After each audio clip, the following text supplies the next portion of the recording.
안녕하세요. 백목사의 크리스천 독서교실. 이번 시간은 예수의 리더십, 서번트 리더 되기를 소개합니다. 이것은 백정석 목사가 번역한 것인데요.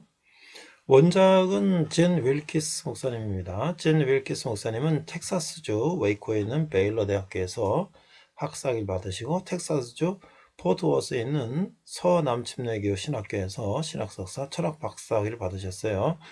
그리고 1987년부터 텍사스주의 플레이노시에 있는 리거시 드라이브 침례교회 담임 목사로 섬기고 있습니다. 그는 이제 예수님의 제자 삼는 사역에 아주 효과적인 교회가 되었다. 그리고 젠 윌키스 목사님은 윌로 크릭 교회에서 리더십에 대해서 가르친 바 있고, 또 2000년 쿠바 아바나에서 열린 리더십에 관한 침례교 세계대회에서 섬기는 리더십에 관한 보고서를 발표하기도 했고요. 현재 목회 박사 과정인 교회 리더십과 혁신적인 사역 과목을 가르치고 있고, 텍사스 침례교 리더십 센터의 고문으로 계시는데요. 이 젠 윌키스 목사님이 Jesus on Leadership, 그 다음에 Jesus on Leadership, Becoming a Servant Leader, 이런 책들을 저술을 하셨어요. 자, 그런데 이제 그 메인 텍스트라고 할 수 있는 Jesus on Leadership, 이것은 디모데 출판사에서 이미 출판이 됐는데요. 제목을 마음으로 움직이는 리더십이다, 이렇게 이제 의역을 해서 제목을 달고 출판이 됐습니다. 그래서 원칙 7가지가 있는데요. 자신을 낮추라, 먼저 다른 사람이 되자, 섬기면서 위대한 얌을 발견하라, 위험을 감수하라, 수건을 집어들라, 책임과 권위를 나누라, 팀을 구성하라, 이렇게 돼 있어요. 자, 근데 저는 고려대학교에서 교육학과 졸업하고 경영학 석사 받고요. 당국대에서 경영학 박사 받고, 햇불 트리니티에서 신학대학원에서 목회학 석사를 받고요. 목사 안수를 받았습니다. 저는 이제 또 장학금을 받고 현재 고려대학교 사회복지 박사과정 논문 쓰고 있습니다.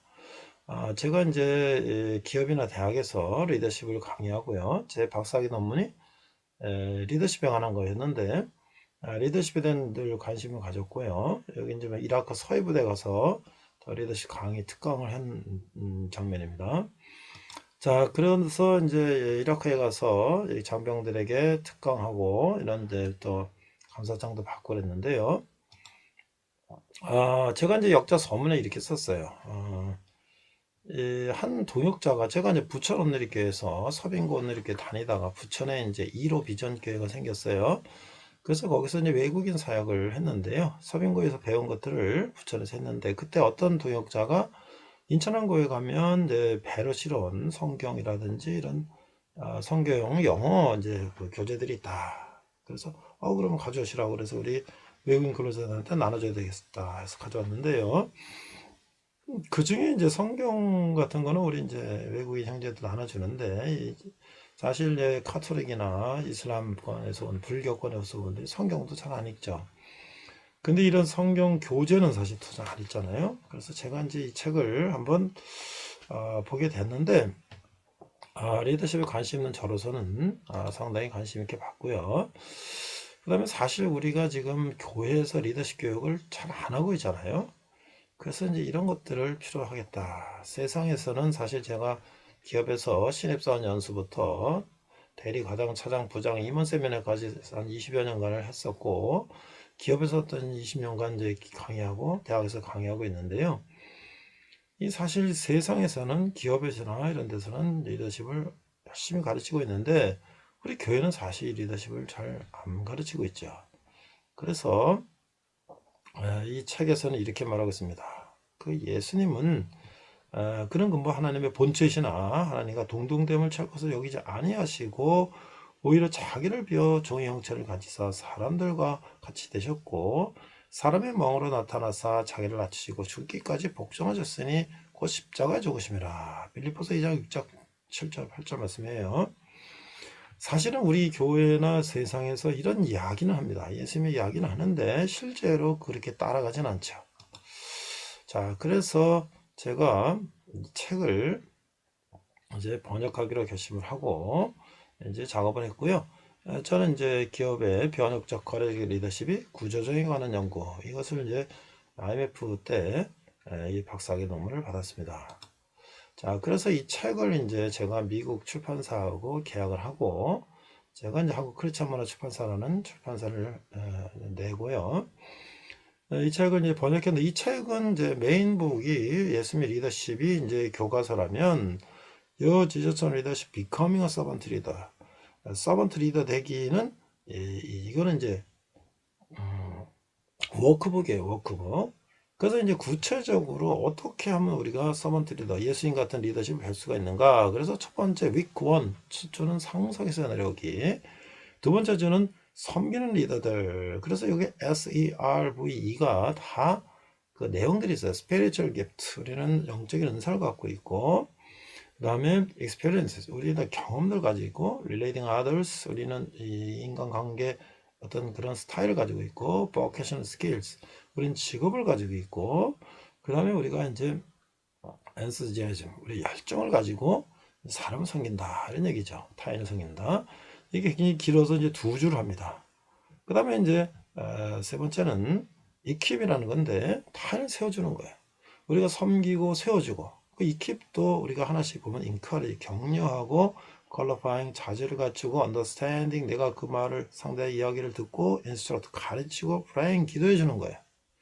그럼 마지막은 팀으로 사역하기인데 TAM, 이것도 다 내용들이 togetherness, 연대감을 가지고, 그 다음에 encourage, 격려를 하고, accountability, 그 다음에 자제를 갖춰주고, 멘토링 하는 거예요. 그래서 이 각각이 다 이제 워크북 형태로 되어 있고, 성경과 경영학과 이런 걸 근거로 해서 우리가 그걸 다 배우고 토론하고 하는 거예요. 그래서 이것을 제가 그동안 교회에서 목사님들, 장로님들, 또 집사님들, 대학에서 또 대학생들 교양 과목으로도 강의를 했어요. 자, 그래서 제가 이 책을 이제 출판하기로 하고, 제가 해플 트리니티 신학대학원 김성복 총장님과, 그 다음에 제가 또 독립교단에서 목사 안수를 받았는데요. 거기 연합회장 소영필 목사님과, 그 다음에 제가 온누리교회를 다녔기 때문에 이지은 목사님과, 그 다음에 제가 사단법인 성경 연장교육원 BEE라고요. Biblical Education by Extension이라는 선교단체에서 네팔이라든지 이제 그런데 사역도 했는데요. 그 조무성 선교사님한테, 그 다음에 이제 또 제가 잘 아는 고려대학교 경상대학 이광 교수님, 이제 고려대학교 세종 캠퍼스 부총장님까지 하셨는데요. 이분들에게 이제 추천서를 받아서 이것을 제가 강의를 하고 있습니다. 네, 앞으로도 제가 이제 많은 교회나 또 젊은이들에게 이제 리더십을 가르쳐서 교회가 정말 예수의 리더십 말로만 하는 것이 아니라 그것을 배워서 우리가 정말 실천하는 교회가 되면 좋겠다 라는 뜻으로 이것을 강요하고 있습니다. 이상 백목사의 크리스천 독서교실 예수의 리더십 서번트 리더 되겠습니다. 자, 오늘 사도행전 세 번째 시간으로서 앞서 기도한 것처럼 7 집사를 뽑는 이야기와 예수님의 리더십에 대해서 우리가 살펴보고자 합니다. 오늘 본문은 사도행전 6장 5절로 7절 말씀인데요. 우리가 한글과 영어로 자막을 보면서 함께 읽도록 하겠습니다. 사도행전 6장 5절 온 무리가 이 말을 기뻐하여 믿음과 성령이 충만한 사람 스데반과 또 빌립과 브루고로와 니가노로와 디몬과 바메나와 유대에게 입교했던 안디옥 사람 니골라를 택하여 사도를 앞에 세우니 사도들이 기도하고 그들에게 안수하니라. 7절 하나님 말씀이 점점 왕성하여 예루살렘에는 제자의 수가 더 심히 많아지고 허다한 제사장의 무리도 이 도에 복종하니라. 이렇게 되어 있어요. 자, Acts 5, chapter 5, verses 5. 5장 5절. This proposal pleased the whole group. They chose Stephen, a man full of faith and the Holy Spirit. Also Philip, Procoro, Nicola, Timon, Parmenas, and Nicholas from Antioch. A convert to Judaism. 5절, 6절. They presented these men to the apostles, who prayed and laid their hands on them. So the word of God spread. The number of the disciples in Jerusalem increased rapidly, and a large number of priests became obedient to the faith. 이렇게 돼 있어요. 자, 오늘 우리가 예수님을 닮은 섬기는 리더십을 우리가 한번 생각해 보도록 하겠습니다. 자, 이 6장에서의 문제는 뭐냐면 구제에서 제외된 과부의 문제가 있었어요. 언어에 따라서 모이는 가정교회 특성상 그 당시에 이제 여러 이제 족속들이 예수를 믿게 되고 가정교회가 그 언어별로 이제 모이게 되는데 초대교회는 작은 갈등을 이제 겪게 되는 거죠. 그리고 헬라파 과부들이 구제 대상에서 제외된 일로 인해서 갈등이 폭발하게 되었어요. 그러나 이런 비본질적 업무를 과도하게 담당하던 사도들이 본인의 직무인 말씀과 기도로 돌아가고 교회 내 새로운 지도자인 7 집사를 세우는 등 긍정적으로 해결이 되는 것이죠. 지금도 마찬가지지만 힌두권이나 이제 이슬람권에서 그 배교를 한다는 것은 그 공동체, 가족에서 쫓겨난다는 거예요. 그럼 살 수가 없는 것이죠. 그 당시 농사 짓을 때 그 공동체에서 쫓겨나면 굶어 죽는 것이죠. 그럴 때 그 사람들이 초대교회에 모여서 함께 밭을 팔아서 그 돈을 가져와서 떡을 사서 함께 먹고 이 공동체 생활을 하게 되는데 이 사도들이 그 먹이는 일 이런 거를 심쓰다 보니 이 교인들은 자주 늘어나고 감당할 수가 없는 거예요. 그들이 기도와 이제 말씀 전하는 일을 할 수 없는 거죠. 그래서 이제 7 집사를 뽑게 됐다. 그러다 보니까 이제 서로 간에 누구는 음식을 주고 누구는 안 주고 이런 문제가 생기니까 이제 7 집사를 이제 뽑게 됐다. 그런 얘기예요. 자, 그래서 이제 그 사도행전 6장 1절부터 이제 우리가 한번 7절까지를 읽어보겠습니다.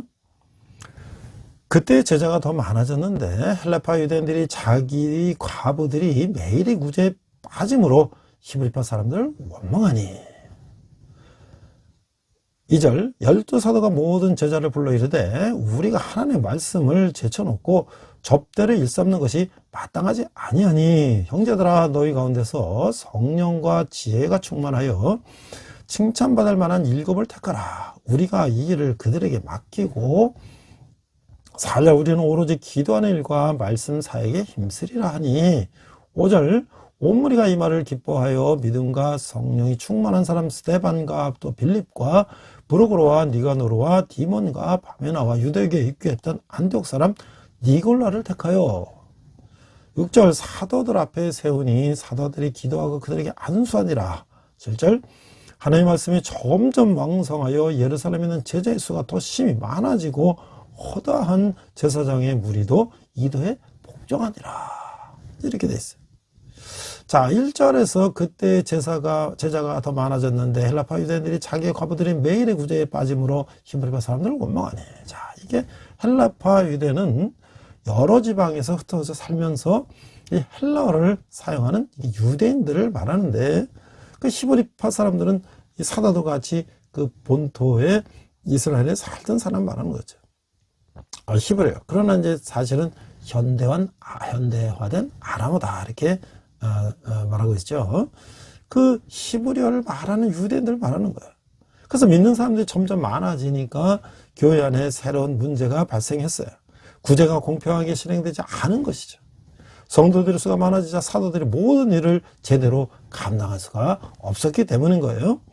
그래서 원망하는 마음이 교회 내부에 존재하는 두 번째 문제거리였어요. 교회가 성장함에 따라 그 필요도 더불어 커져갔어요. 사도행전 6장 1절에 보면 사도들이 교회 내 몇몇 성도들의 필요를 미처 충족시키지 못하고 있음을 알 수가 있는 것이죠. 사람들은 이 원망이 시작했어요. 원망에서는 리더들이 각 사람의 필요들에 적절하게 대처하지 못했음을 의미하는 거예요. 교회 내에서는 매일의 음식 배급을 감독할 리더들이 충분하지 않았던 거예요. 모든 이들의 필요를 채울 수 있는 사도들의 능력 부족이 분란과 원망을 일으킨 것이다. 그 주의 일을 한다고 문제가 없는 것은 아니죠. 초대교회도 구제사역의 형평성 문제로 히브리파와 헬라파 사이에 갈등이 있었던 것이죠. 자, 2절에 보면 접대를 일삼는 것. 접대라는 것은 뭘까? 이것은 식탁의 봉사야. 그래서 디아코니아. 우리가 이제 먹을 것을 이렇게 이제 섬겨주는 건데, 거기서 디콘이라는 게 나오고, 집사, 일곱 집사. 그러니까 먹는 거 섬긴단 말이죠. 물론 이제 집사라고 해서 먹는 것만 섬기는 거 아니에요. 성령 충만하고 성경도 정통하고 말이죠. 스테반의 그 마지막 순교 때 설교를 보면 얼마나 성경에 정통했는지를 알 수가 있죠. 그 4절에 보면 말씀 사역에 힘쓰리라. 자, 말씀의 봉사. 그래서 이게 디아코니아라는 것이 이제 섬긴다 이런 얘기죠. 그러니까 이제 우리가 식탁의 봉사와 말씀의 봉사를 두 가지를 이제 사도들이 다 하니까, 이제 식탁의 봉사는 집사들한테 맡기고, 이제 말씀의 봉사는 이제 사도들에게 맡기고, 오늘 말하면 이제 교역자들과 평신도 사역자들을 말하겠죠. 리더로서 사도들은 자신들의 역할이 하나님의 말씀을 전하는 것이라고 이제 보았어요. 교회 내에서 자신들이 자리는 예수 그리스도의 복음을 알고 전하고 가르치는 자리라는 것이다. 그것은 예수님께서 그들에게 명하신 얘기로 했어요. 그들은 또한 공동체의 복제에도 책임이 있었어요. 교회 안에는 도움의 손길이 못 미치는 성도들이 있었던 것이죠. 그런 이들의 사항을 무시한다면 그것은 교회의 분란을 가져오게 될 것이고 큰 상처로 남게 될 것이다. 그렇기 때문에 사도들은 지혜롭게 그 필요에 대한 책임을 성도들 가운데서 뽑혀진 사람들과 함께 나누었어요. 사도는 이 책임과 권한들을 성령과 지혜가 충만한 7명의 선택받는 사람들에게 적절하게 이양을 했던 것이죠. 이 7명의 사람들은 사도들이 하나님의 말씀만 전념할 수 있도록 공동체 내에 소외받는 이들을 위한 섬김이가 됐다라고 할 수가 있는 것이죠. 사도들이 성령과 지혜가 충만한 사람 7명을 선출해서 그들에게 구체적인 직무를 맡기는 것이죠. 성령이 지혜에 따라서 효율적인 사역을 감당하기 위한 조직이 처음으로 이제 생긴 거예요. 그러나 이 두 가지는 직무상의 구분인지 서열상의 차이는 아니다라고 할 수 있는 거예요. 이 두 가지 직무의 동일한 단어가 디아코니아라는 봉사가 있는 것으로 보면 이제 음식을 섬기는 디아코니아 봉사나 말씀을 섬기는 디아코니아 봉사나 똑같은 동사라는 거예요. 그러니까 음식을 섬기는 거나 말씀을 섬기는 거나 같은 섬김이라는 것이죠. 그 중요한 것은 어떤 직무로 섬기든지 성령과 지혜가 충만한 사람이 된다. 그 음식을 섬긴다 그래서 그냥 아무것도 몰라도 되냐? 그렇지 않다는 거죠. 성령과 지혜로 충만하지 않은 사람이 교회의 직무를 맡을 때 큰 문제가 일어날 수밖에 없다는 것이죠. 오늘날 우리가 이 직분을 줄 때 그 사람이 교회에 이제 처음 왔으니까, 그래서 사회적 지위가 없다니까, 그 사람을 또 교회 떠나지 않게 하기 위해서 이제 너무 섣부르게 직분을 줬을 때 오히려 그것이 교회에 덕이 되는 게 아니라 교회에 화가 될 수가 있다는 것을 우리는 생각해야 된다는 것이죠. 또한 이 목회자라고 하는 말은 무슨 말이냐? 미니스터라는 말은 이게 이제 중재하는 거, 중간에서 연결하는 거예요. 그 미니스터라는 단어는 예수님께서 제자들에게 으뜸이게 되고자 하는 자는 다른 이들을 섬겨야 한다. 마가복음 10장 44절에서 말씀하실 때 섬김, 서번트라는 말과 동일한 거예요. 그러니까 목회자라는 건 서번트, 섬기는 것이라는 거죠. 사도들은 공동체 내의 필요를 충족시키기 위해서 자신들의 책임과 권한을 몇몇 사람들에게 위임함으로써 자신들의 리더십을 배가시켰다.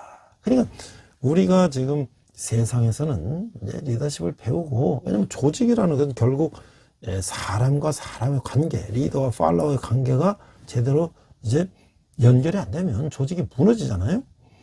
그래서 이제 그런 것들을 열심히 가르치고 있는데, 우리 교회에서도 역시 인간이 모인 조직이기 때문에, 인간이 모인 이 공동체이기 때문에 권한을 위양하고 또 이제 함으로써 이제 뭔가 이게 더 새로운 일을 할 수가 있다는 거예요. 그래서 예수님께서는 세상에서 행해지는 리더십 형태가 참된 제자들의 리더십에 그것이 있어서 없다고 말씀하셨어요. 그러니까 세상에 행하는 리더십과는 다른, 이렇게 말하면 섬김의 리더십이다. 세상은 자기 가진 권한과 하고 파워를 가지고 누르는 헤드십 이런 것도 있잖아요. 그러나 교회는 그렇게 해서는 안 된다는 거죠. 그래서 뭐냐면 너희 중에 누구든지 크고자 하는 사람, 메가라는 거, 메가 크다는 뜻이죠. 크고자 메가가 되고 싶어하는 사람은 너희를 섬기는 자가 되고, 디콘, 디아코니아에서 나온 집사라는 건, 디콘이라는 건 섬기다는 말에서 나온 거예요. 그는 디콘이 돼야 된다. 섬기는 사람이 돼야 된다. 그 너희 중에 으뜸이 되고자 하는, 프로토라는 거예요. 프로토타입이라는 것은 아주 하나의 예표가 되는 건데, 으뜸이 되고자 하는 자는 모든 사람의 종이 되다. 돌로스라는 종이라는 거죠. 그러니까 예수님은 이 공동체, 교회 공동체의 이 섬기는 리더십을 이렇게 분명하게 말씀하신 거예요. 그 영어에서 접도로 사용하는 이 메가라는 단어는 그 위대하다는 의미를 가진 그리스에서 비롯되었고, 디콘이라는 단어는 종을 뜻하는 그리스에서 나온 거예요. 그래서 고대 사회 종들은 탁자 옆에서 기다렸어요. 그래서 이 주인이 먹을 걸 잘 드시는지 뭘 가져오라면 또 가져오고 막 이런 거죠. 그 섬기는 거예요. 그래서 이런 정보를 참고해서 그 예수님이 말씀하신 그 위대함이란 어떤인지 우리는 이제 살펴봐야 된다. 그래서 그 영어에서 이 프로토라는 접도는 처음을 뜻하는 그리스에서 파생됐는데, 그 연속된 것들 중에서 첫 번째 것을 의미하는데, 그리스어에서 이 노예, 또 둘로스라는 용어를 적절하게 설명해서 영어 단어는 없어요. 그들은 사회 계급상 가장 낮은 계급에 속했다. 주인에 의해서 물건처럼 사고 팔리는 그런 대상이었어요. 그럼 노예, 이 둘로스는 자신의 의지나 생각 없이 그저 주인에게 철저히 복종을 했다는 거예요. 그들에게 어떤 권리나 특권, 희망이나 욕구도 일체에 인정되지 않았고, 그저 주인의 명령만이 존재할 뿐이었다. 어려운 문제를 지혜롭게 해결할 수 한 후에 교회는 안정을 되찾고 이제 하나님의 말씀은 점점 왕성해졌으며 허단 제사장의 무리까지 주의 말씀에 복종하는 놀라운 부흥이 일어났다. 이게 초대교회의 사도들과 집사들을 세우고 나서의 교회 부흥을 얘기하는 거예요. 우리는 이 세상에서 이제 선거철만 되면 국회의원들, 지방의회 의원들, 이제 지방자치단체 장들이 말이죠. 여러분들을 섬기겠습니다. 여러분들의 종이 되겠습니다. 하지만 막상 되고 나면 그 사람들이 온갖 자신들의 특권을 가지고 아주 특권의식에 쩌들어진 그런 군상들을 우리가 보잖아요. 그런데 교회도 그렇게 되면 안 된다는 거죠. 교회는 세상과 다르다는 거예요. 정말 우리가 교회의 직분을 어떤 세상의 지위나 서열로 생각하고 있지는 않습니까? 직분을 맡았을 때 사람들에게 인정받기를 바라거나 권위를 내세우지 않습니다. 내가 목사인데, 내가 장로인데, 내가 집사인데. 이게 으뜸이 되고자 하는 것은 디콘, 섬기는 종이 돼야 된단 말이죠. 그래서 이제 제가 그동안 이제 오늘 이렇게 다니면서 또 여러 개를 다녔는데, 그 후에 이제 오늘께로 와서 이제 이렇게 10여 년 다니다가 보니까 이제 하영재 목사님이 이제 돌아가셨어요.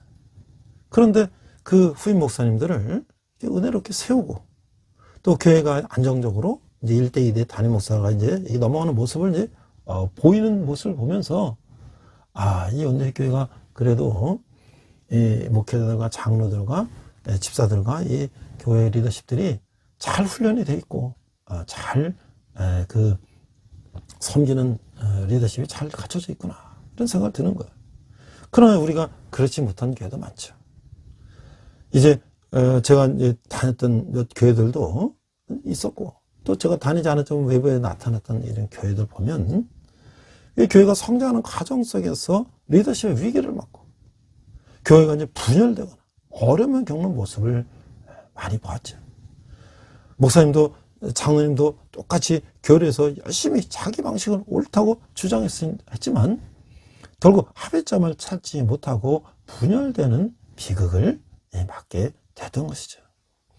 그 목사나 장로 등 교회 리더들이 독불 장군식으로 홀로 앞서 나오자 하면 다른 이들은 물론이요, 자신 스스로도 지쳐버리고 말 것이라는 거예요. 많은 교회 리더들이 스스로의 그 업무를 수행할 수 있는 유일한 인물로 생각하고 있기 때문에 육체적, 정신적 탈진 현상에 시달리고 있는 거예요. 어떤 업무를 담당하는 말이 당신 홀로 그것을 해내야 함을 의미하는 것은 아니다는 거예요. 서민 리더는 다른 사람들을 그들 스스로 일하도록 신뢰할 때 가장 성공적이라는 것을 알게 되는 것이죠. 훌륭한 리더는 유능한 인재들을 도와 그들이 나름대로의 책임을 감당할 수 있도록 훈련시키고 권한을 부여야 된다.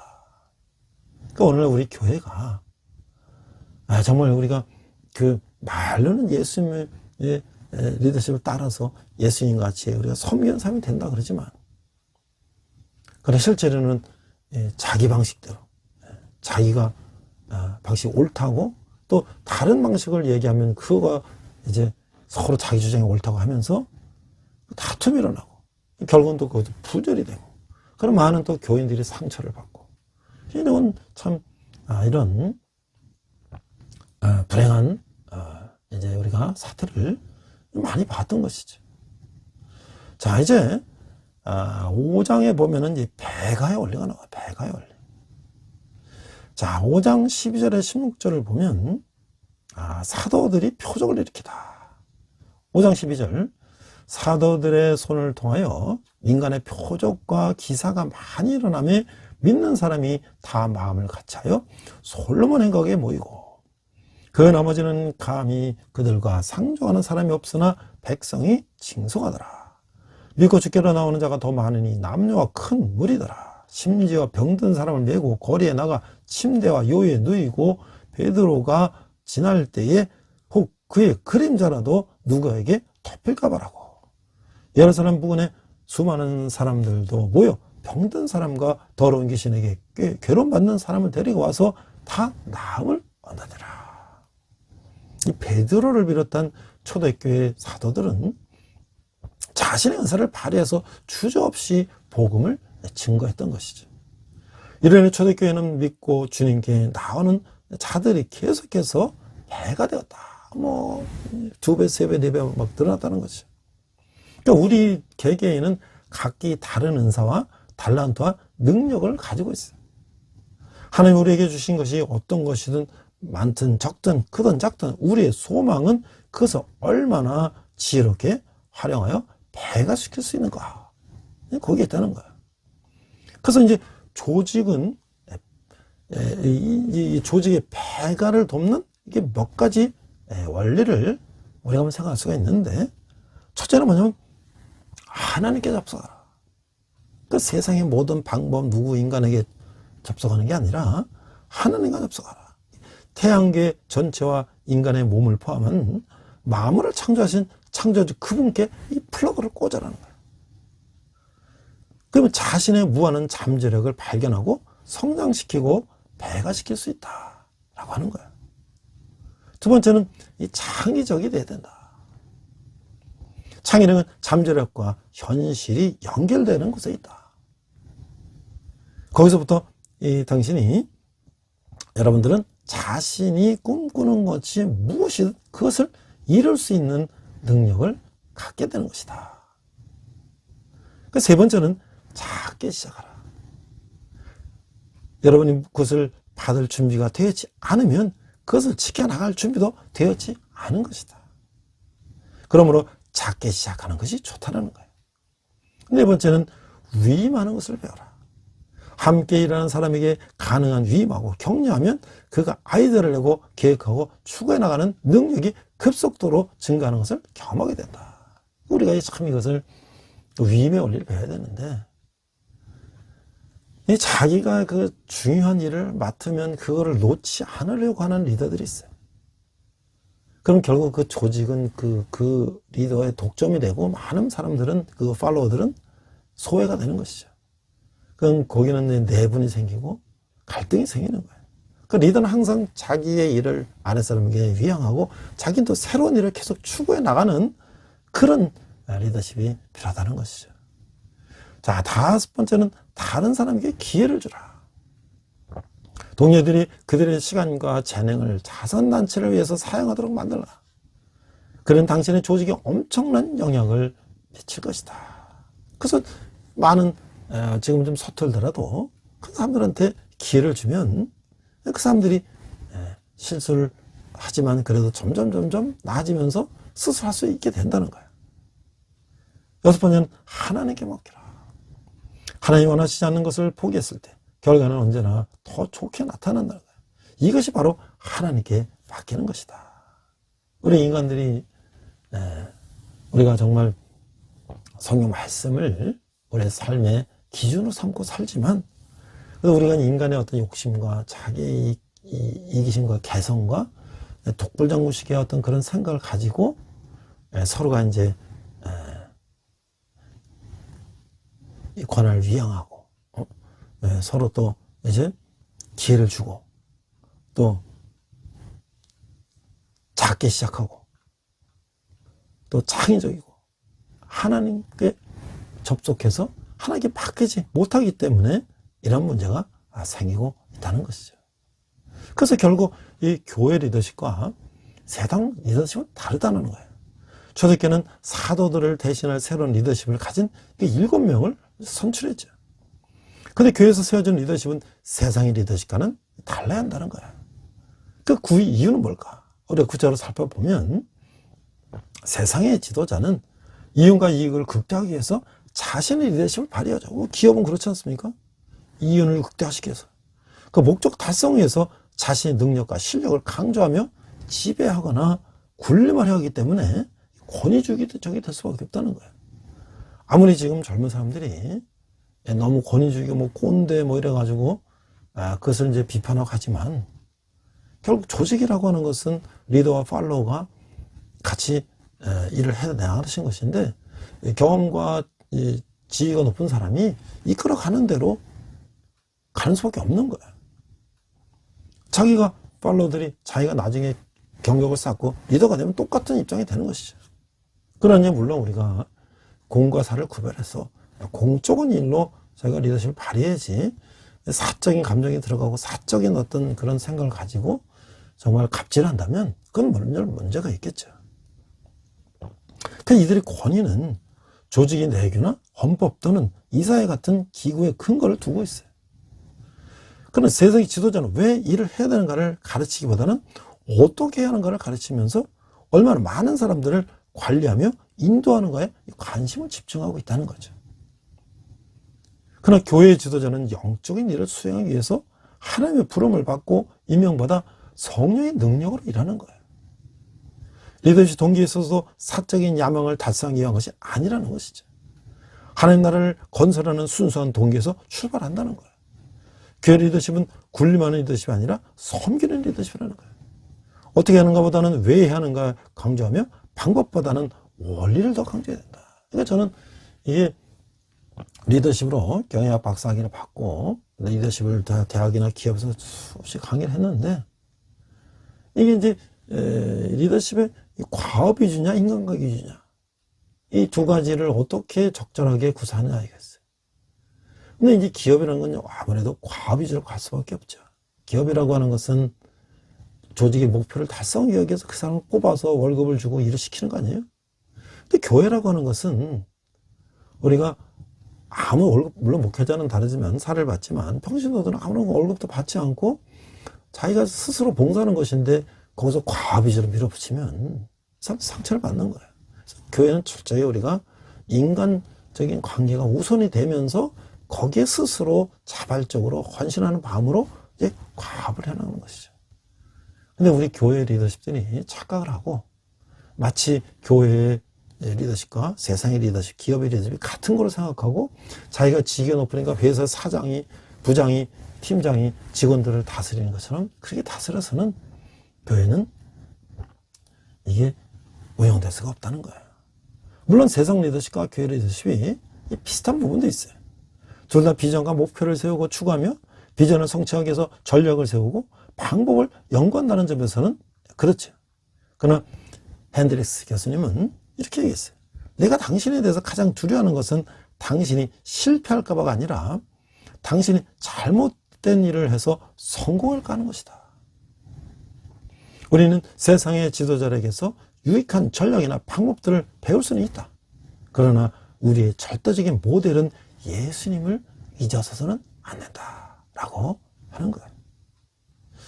자, 이 서번트 리더십이 그래서 우리가 중요하다. 지금 세상에서도 이 어떤 조직의 목표를 달성해서 상명하복하고 리더가 명령하면 부하는 따라야 되는 그런 엄중한 그런 현실 속에서도 기업에서조차 이 섬기는 리더십을 배우려고 노력하고 있어요. 그런 권한을, 막강한 권한을 가진 사람이 더 섬기는 리더십을 발휘했을 때 부하들이 감동을 하고 조직이 더 활성화된다는 것이죠. 이 켈빈 밀러는 훌륭한 리더들은 절대 자신의 리더십을 양도하지 않는다. 물려주지 않는다는 거죠. 하지만 그들은 리더십의 성과와 책임들은 같이 공유한다 라고 말했어요. 자, 켄턴 캘러한이라는 사람은 위임된 권한과 책임에는 반드시 균형이 있어야 한다 라는 사실을 상기시켰는데, 그는 책임이 뒤따르지 않는 권한은 사람들로 하여금 과도한 리더십을 상회하고, 권한이 없는 책임은 소극적 리더십을 낳는다는 사실을 발견했다는 것이죠. 사도는 7명의 사람들에게 사람들의 필요를 충족시키는 의사결정을 함에 있어서 충분한 권한을 이용했다. 자, 그러니까 책임이 뒤따르지 않는 거나, 내가 높은 지위에 있는데 막 부하를 몰아먹는데 그거 잘못되면 자기가 책임을 져야 될 거 아니에요? 그러면 자기가 조심하게 되죠. 그러니까 책임이 뒤따르지 않는 권한은 과도한 리더십을 상하게 되고, 또 권한이 없는 책임. 내가 어떤 결정을 할 때 내가 할 수 있는 그 권한이 있다면은 내가 그 리더십 발휘할 때 적절하겠지만, 남에다 시키는 걸 내가 했을 때는 나는 소극적 리더십이 될 수밖에 없다는 거죠. 자, 우리는 이 예수님께서 인류 구원의 위대한 사역을 위해서 어떻게 제자들에게 권한을 부여했는지를 우리가 알 수 있는 거예요. 마태복음 28장 19절에는 제자들에게 한 예수님의 말씀이 기록되어 있는데, 하늘과 땅의 모든 권세를 내게 주셨으니 그러므로 가라. 예수님은 제자들에게 제자들을 삼는 책임을 주시기 전에 먼저 권한을 주셨어요. 예수님은 열방을 향한 복음 전파를 위해서 제자들에게 권한과 책임을 부여하셨다는 거죠. 그래서 리더십의 공유는 리더에게 가해지는 스트레스를 경감시킬 수가 있고, 구성원들을 만족시킬 수가 있다는 거예요. 그에 대한 결과는 건전한 성장과 온전한 돌봄이었다. 공유된 리더십은 또한 사역의 확장을 가져오고 더 많은 양질의 리더를 길러낸다고 하는 거예요. 리더들은 권한 양을 통해서 구성원들을 이끌어 나가는 거예요. 예수님은 하나님 나라를 세우기 위해서 제자들을 택하고 훈련시키고 세상으로 보내실 때 이 원리들을 다루셨다고 하는 거예요. 마태복음 10장은 예수께서 어떻게 제자들을 부르시고 훈련시키고 세상에 보내셨는지를 잘 말해주고 있는 것이죠. 자, 제가 앞서서 말씀드렸습니다만은 이 교회의 그 리더십의 위기들을 참 우리가 이제 최근에 와서 더 심각한 문제로 우리가 대두가 되고 있죠. 교회의 세습 문제라든지, 또 교회의 그 내부 문제라든지, 또 이제 은퇴 목사님과 새로 이제 청비된 목사님과의 관계라든지, 또 교회의 어떤 파벌이라든지, 이런 것들이 지금 이 작금의 교회가 일정 부분 리더십 문제다라고 나는 이제 생각을 하고 있는 거예요. 저는 이제 지난 20년 동안, 30년 동안 리더십을 이제 연구하고 또 경영 박사를 받고 이 기업과 대학에서 리더십을 강의했어요. 기업에서는 신입사원부터 신입사원 리더십, 대리 리더십, 과장 리더십, 차장, 부장, 임원 리더십을 계속 배우는 거예요. 근데 교회는 우리가 성경 공부를 많이 했지만 그 리더십 과정을 배우지 못했어요. 그래서 이 세상도 이 서번트 리더십을 배우려고 이제 열심히 하고 있죠. 그 원형은 뭐예요? 바로 예수님이라는 거예요. 우리가 그 예수님의 리더십을 배워서 교회와 공동체의 작은 예수가 돼야 된다. 그래서 앞서 제가 읽었습니다만 빌립보 2장 6절, 7절, 8절 말씀을 보면 그는 근본 하나님과 본체시나 하나님과의 동등됨을 취할 것을 여기지 아니하시고 오히려 자기를 비워 조의 형체를 가지사 사람들과 같이 되셨고 사람의 모형으로 나타나서 자기를 낮추시고 죽기까지 복종하셨으나 스님 곧 십자가에 죽으십니다. 이렇게 하기까지 세상에 섬김의 본을 보이셨던 그 예수님의 리더십 모델을 우리가 따라야 한다는 것이죠. 제가 이제 경영학 박사학위를 받고 이 IMF 때 제가 40회 박사학위 논문을 이제 쓰고 학위를 받았는데요. 이 세상에 여러 리더십의 이론이 있는데, 이게 변혁적 리더십, 혁신적인 리더십과 거래적 리더십, 잘하면 상 주고 못하면 벌 주고 하는 정도의 그런 거래관계적인 리더십의 두 가지, 혁신적인 리더십과 거래적인 리더십 가진 리더들을, 기업의 있는 리더를 다 이제 설문을 받고 또 그들의 성과를 비교해 보니까 이 혁신적인 리더십을 가진 훨씬 더 구조조정을 잘하더라. 이것은 이제 미국에서 잭 웰치 회장 같은 사람이, 제너럴 일렉트릭의 잭 웰치 회장 같은 사람이 그런 걸 이제 혁신을 많이 보여줬죠.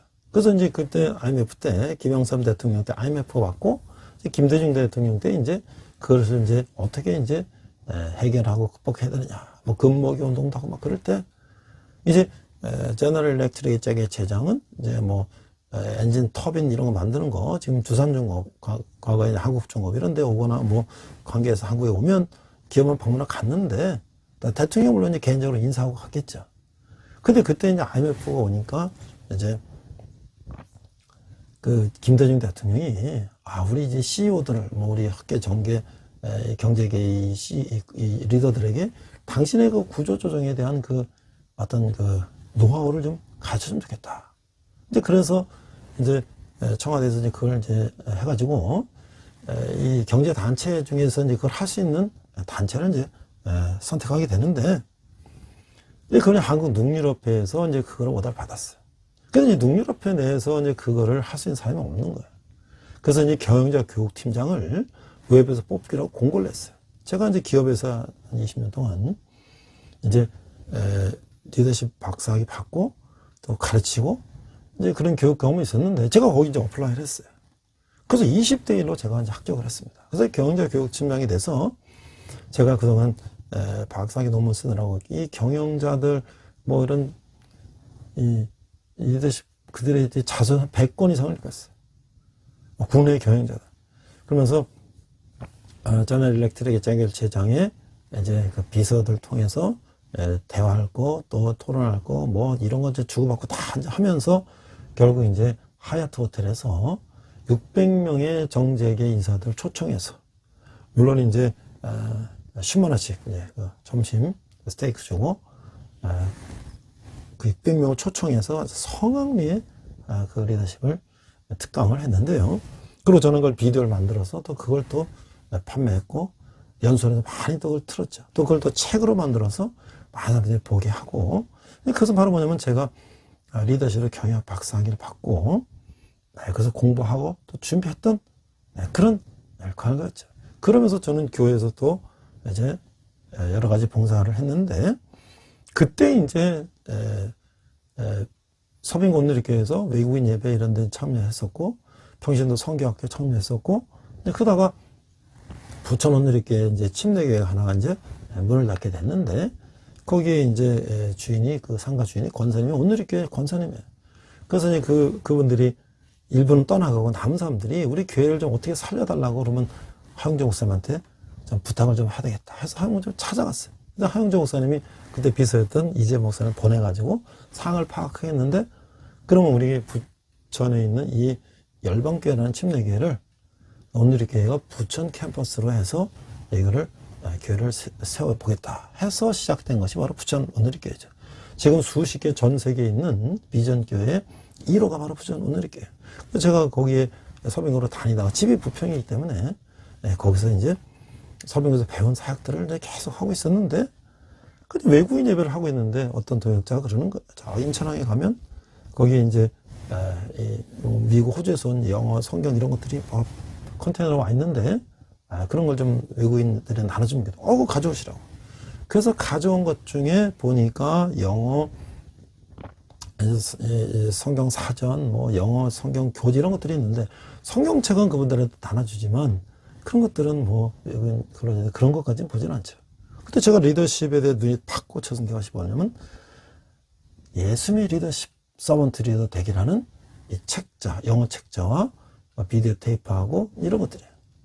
그래서 내가 이걸 가지고 보니까 이게 정말 교회에 필요한 것이다. 그것은 성경에 나오는 예수님이 어떤 리더십을 우리에게 보여주셨는지를 그대로 우리가 따라서 배우는, 5주간 배우는 거예요. 매일 한두 시간씩 해서. 그래서 그걸 제가 이제 번역을 하기 시작했고, 미국에 이제 출판사와 계약을 해서 이제 국내에서 그걸 청권을 찍어서 교회 목사들, 장로들, 집사님들 강의하고, 또 대학에서 우리 대학생들한테도 강의하는 거죠. 왜냐면 섬기는 리더십의 책이 그만한 책이 없는 거예요. 제가 이제 사랑의 교회 그 제자 훈련하는 그 과정에 보면 전방향 리더십이라는 게 있어요. 그 책이 있는데 저도 이제 그거를 신학대학원에서 이제 하나씩 배웠는데, 뭐 그러한 섬기는 리더십 책, 그 다음에 뭐 그 외에 특별한 별로 없어요. 근데 이 예수님의 리더십, 서번트 리더 되기는 상당히 체계적으로 잘 된 그 미국의 텍사스에 있는 리거시 드라이브 처치의 진 윌키스 목사님이 윌러 크릭이나 여러 이제 그런 리더십 침례기 리더십 센터 고문도 하시면서 그 평생 가르친 내용들을 성경과 경영학에서 나오는 이론들을 같이 붙였어요. 예수님이 성경에서 어떻게 이런 리더십을 보여주셨나, 성경 리더십을. 근데 그 경영학에서는 그런 어떤 그 내용이었나. 그래서 아주 체계적으로 잘 만들어진 것을 제가 이제 앞으로도 계속 제 평생이 그것들을 우리 교회에서 이제 소개하는 거예요. 자, 그래서 이제 우리가 결론적으로 우리가 정말 배우고 따라할 필요는 뭐냐. 참 섬김의 리더십은 예수님이라는 거예요. 예수님 리더함을 종의 삶이라고 정의했어요. 리더십에 대한 이런 관점이 오늘날의 삶 속에서 어떻게 우리가 봐야 될까? 하인과 노예들이 어떻게 조직을 이끌어 나갈 수 있습니까? 예수님의 제자들 이런 딜레마 속에서 적지 않게 혼란스러웠어요. 세상의 관념 속에서 종교의 노아 그리고 리더십이라는 단어는 전혀 연결되지 않는 단어들이죠. 많은 사람들이 저렇게해서 다른 이들의 종이 되고 자신의 권리를 포기하는 것은 꽤나 부정적인 인상으로 남게 되는 거죠. 예수님 세상의 관점에 바꾸시려고 이 땅에 오신 것이 아니라 하나님 나라에서의 삶이 어떤 것인가를 보여주기 위해서 이 땅에 오신 것이라는 거예요. 하나님의 방식은 오직 사람들이 예수님을 자신들의 마음 가운데 받아들일 때만 역사하는 것이라는 거예요. 예수님 같은 리더십을 소유하기 원하는 그리스도의 제자들은 예수님같이 기꺼이 고난을 받아들이는 그런 리더십을 가져야만 한다는 것이죠. 그래서 우리가 모두 말로만 예수님의 리더십, 예수 그리스도의 장성은 분량이 이른다고 말할 것이 아니라 구체적으로 어떻게 해야지 우리가 그 예수 그리스도의 장성한 분량에 이르는 것인가를 우리가 배우고 훈련하고 교육하고 그리고 실천해야 된다는 것이죠. 우리가 옛말에 알아야 면장을 해먹는다는 말 있지 않습니까? 그 예수님 성경에 지금 어떻게 하는 것이냐. 그래서 우리가 여러 이제 성경에서 이런 사례가 나오죠. 모세이대로 장인이 그 모세를 찾아와서 모든 재판을 모세가 다 하는 걸 보면서 자네 그렇게 하면은 자네는 쓰러져 죽는다. 제덕을 겸전한 자를 뽑아서 그들이 스스로 작은 것들은 재판하게 하고 큰 것만 자네가 해야 돼. 그게 바로 뭐냐면 고난 위양의 법칙을 모세 장인 이대로 가르쳐 준 거예요. 제가 CBMC 그 서초동 모임에 한번 가봤더니 지금 주한장로교회 주승중 담임 목사님 가신 주승 교수님이 장신대 교수님일 때 와서 이 기업체 사장들에게 그걸 특강하게 그 얘기를 하는 거예요. 설교 때. 그러니까 우리 성경에 그 많은 리더십의 표본들이 있는데 우리가 어떻게 배워서 어떻게 실천해야 되는가. 이것들을 우리가 다시 이제 새롭게 공부해야 될 것입니다. 그래야지 이 교회가 이 분란과 여러 가지 불행한 사태가 적어지고 정말 아름다운 교회의 모습이 이제 세상에 보여질 때 많은 사람들이 정말 이 교회는 참 다르다. 세상과 다르다. 그래서 나도 교회 가고 싶다. 그런 마음이 생겨야 하지 않겠습니까? 우리 한번 기도하겠습니다. 하나님 아버지 오늘 감사합니다. 7 집사를 세운 것처럼 우리 사도들이 말씀을 전하는 거나 7 집사들이 이제 음식을 섬기는 거나 같은 섬김이라는 것을 우리가 생각하며 교회가 어떤 직분을 가지고 다스리는 것이 아니라 먼저 직분자가 섬기는 리더십을 예수님처럼 보이는 것이라는 것을 우리가 깨닫고 그런 교회가 되게 하여 주시옵소서. 감사드리며 예수님 이름으로 기도했습니다. 아멘.